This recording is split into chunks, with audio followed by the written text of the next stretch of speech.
Hello, League City. I'm Sarah Osborne, the Director of Communications, and joining me today is Jody Hooks, our Director of Public Works. Jody, we have been getting a lot of emails, a lot of phone calls from our residents wanting to know if we're under any water restrictions because they're hearing about other cities, they're hearing about Houston.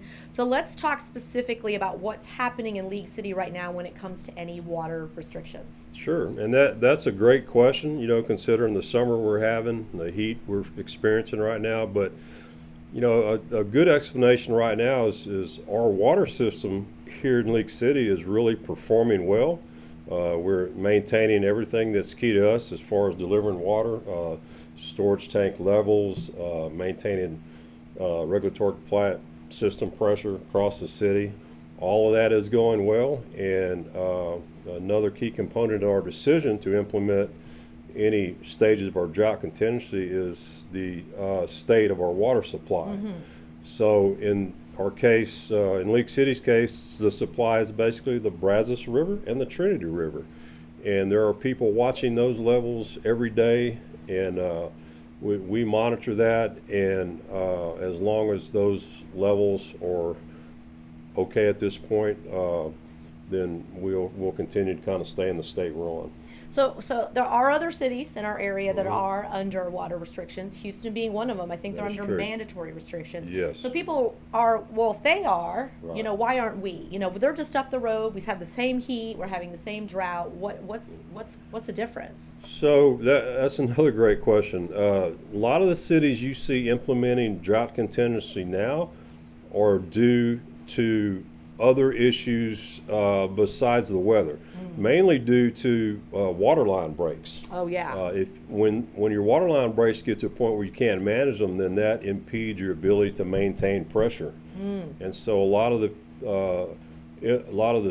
drought contingency plans you see implemented now are maybe due to different system dynamics than us. So as we move forward every day, we're watching our numbers, talking to our suppliers. So what I say today could very well change. Absolutely, change and we tomorrow. want to So, stress that. Yeah, and we want to be proper stewards of our water, not just what we can deliver to our customers, but the statewide supply too.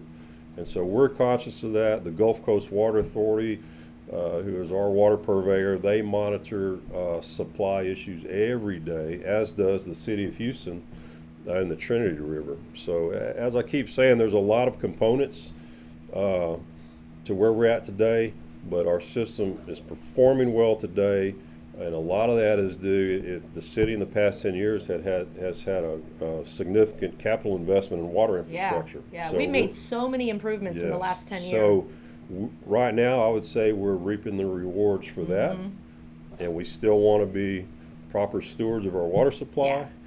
Yeah. And again, if we're not on drought contingency today, we very well could be in the next few days or the next weeks. But we will continue to watch that and monitor. So what I'm hearing in summary, and tell me if I'm incorrect, is that a couple of things. We're not on any restrictions because our supply is good. We've got a great supply, no shortage, and then our pressure is good because we're not having pipes breaking everywhere. Like System is performing system well. is and that's performing key. well, and that's key, and that has a lot to do with all the improvements we have Sure. made over the last 10 A great years. comparison I'll bring up is when we talk about drought, we all talk about 2011. Oh, how can we not forget? And what a difference it was. If you remember, if all the infrastructure improvements that I'm speaking of, they were primarily driven by that event. So in 2011, the supply issue at this point in the summer was very dismal. So everybody was pretty much on mandatory by necessity. And insofar as infrastructure, we were struggling to everything I mentioned a minute ago. We were struggling to maintain storage levels. We were struggling to maintain pressure. But today, even with a bigger population and a higher demand, we're able to provide that. And that's a really lot. the difference That's the in us difference. being on drought contingency or not. at this point in time. So that brings up a good point. Is obviously we're required by state law to have a drought contingency Absolutely. plan. So what would, if this happens, like you said, we never want to say never, right? Right. Because we don't know when we're getting rain. We don't know how long it's going to be 100 degrees. But what would be the first stage of a drought contingency plan for Big City? So there's different trigger levels in the drought contingency plan. There's 75%, 85%. They all have meanings in voluntary versus mandatory. So right now, every day we flirt with the voluntary stage, and we make that conscious choice based on what we just talked about. When we get closer to mandatory, then that's another level of thinking too. Yeah. And when we reach that, most likely we'll start hearing from our suppliers. You know, the reservoir levels are getting Yeah. lower, and those are other triggers in how we determine to implement a stage. So in summary, everything's good right now, but I don't know if this is wood, knock on wood, but in the future it could change. We could go to voluntary, Absolutely. absolutely. But for now, we're not under any water restrictions, but certainly we want to be good stewards and Absolutely. and conserve water. And so what are some of the things that you can kind of recommend for our residents that you would? For conserving water, it can be a multitude of things, but the biggest thing is irrigation. And this is a good story too, because I think our water operations group, and we talk about this a lot. When this event was coming, we were expecting water usage of 24 to 25 million gallons a day. And I haven't mentioned this, but right now our demand is about 20 to 22 million. It's in a manageable state, but we're not seeing what we expected, and we hope it's because of 10 years of water conservation education. Yeah. And another important element, and maybe the most important, I like the story to be good, but the implementation of the AMI meter system, I think it's educated our citizens on their own personal irrigation system. And we've also made an effort to educate our HOA irrigators and landscape people to properly control their irrigation system. And I think we're seeing a result from that, because irrigation is typically 50% of your summer demand. Yeah. And right now, as I drive through the city, I don't see sprinklers watering the concrete. I don't see whole zones of irrigation systems going off at 2 o'clock in the afternoon. And that's because people are more educated. In 2011, it would blow your mind what we've seen when we drove the streets, in the heat of that drought.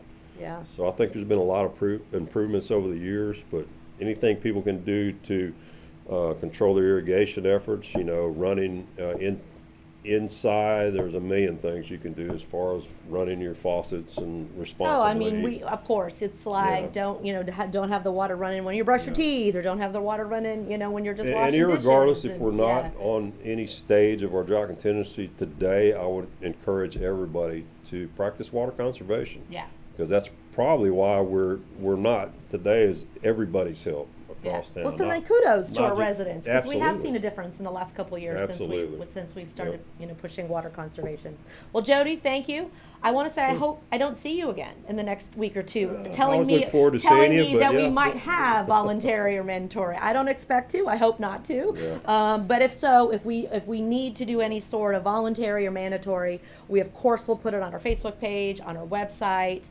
We'll get the word out to residents. But for now, we're in a good place. Other than it's Absolutely. really hot and it's really dry. And we're watching it every day, and there's many other people watching supply issues across the state. So Thank you, Jody. Appreciate right, all your thank hard you. work. No problem.